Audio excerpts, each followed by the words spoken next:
The snow is falling outside, the streets are glowing with garlands and frosted shop windows.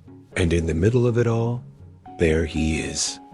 A jolly, round-bellied man in a bright red suit, smiling warmly, holding a glass bottle of Coca-Cola. It feels timeless, like it's always been this way. But in truth, this image was carefully crafted, and it began in 1931, at the height of the Great Depression. Across America, spirits were low, wallets were thin, and businesses were scrambling to keep customers coming through the door. Coca-Cola faced its own seasonal problem. Sales slumped every winter. People thought of it as a warm weather drink.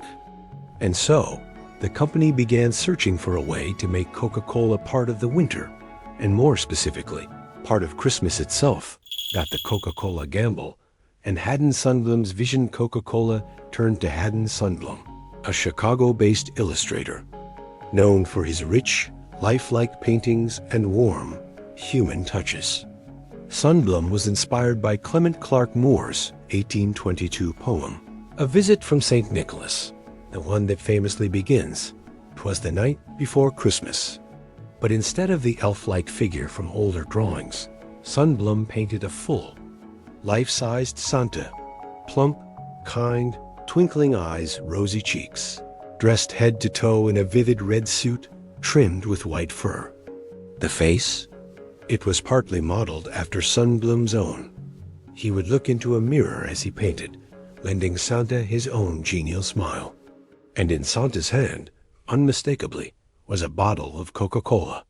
This was a Santa not just for stories, but for store shelves, advertisements, and living rooms. Why read Santa stuck?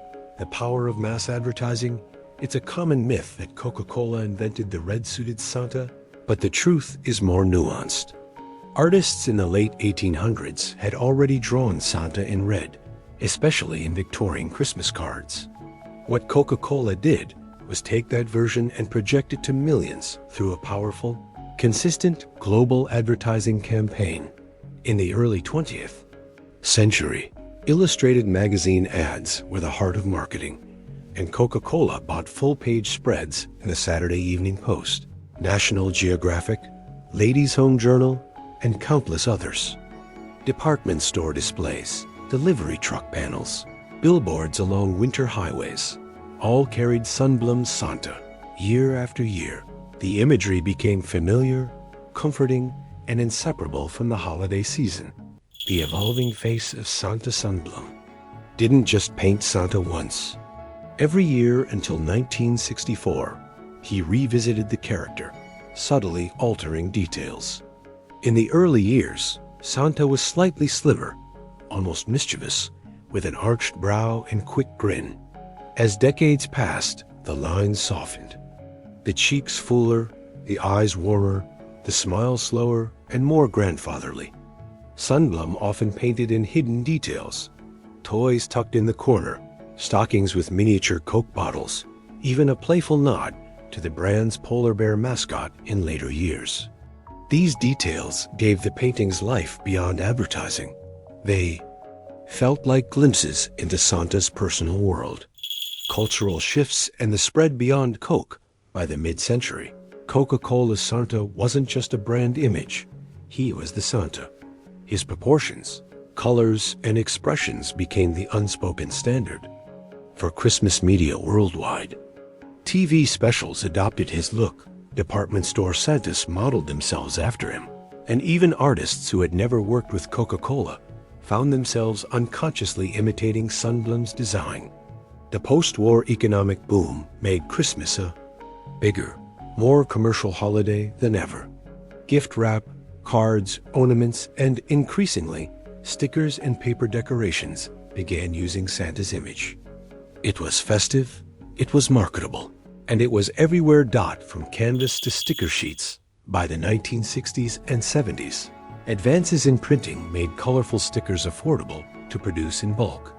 The Sundblom-inspired Santa was a natural fit for the sticker craze. You could find his round, rosy face smiling from glossy sheets in stationery stores, stuck on school notebooks, sealing envelopes, or decorating homemade Christmas cards. Some were foil embossed, others glittered in the light, but all carried the DNA of those original Coca-Cola ads. The Coca-Cola Santa had moved beyond advertising and become an element of personal holiday tradition. Lasting legacy today? We see him on mugs, sweatshirts, ornaments, even emojis, and yes, on tiny stickers. We no longer consciously connect him to a soda ad from the 1930s, but the link is still there. Every time a red-suited Santa smiles from a scrapbooking kit or a holiday sticker pack, he carries the brushstrokes of Haddon Sundblom, the marketing genius of Coca-Cola, in nearly a century of Christmas nostalgia. It's more than branding.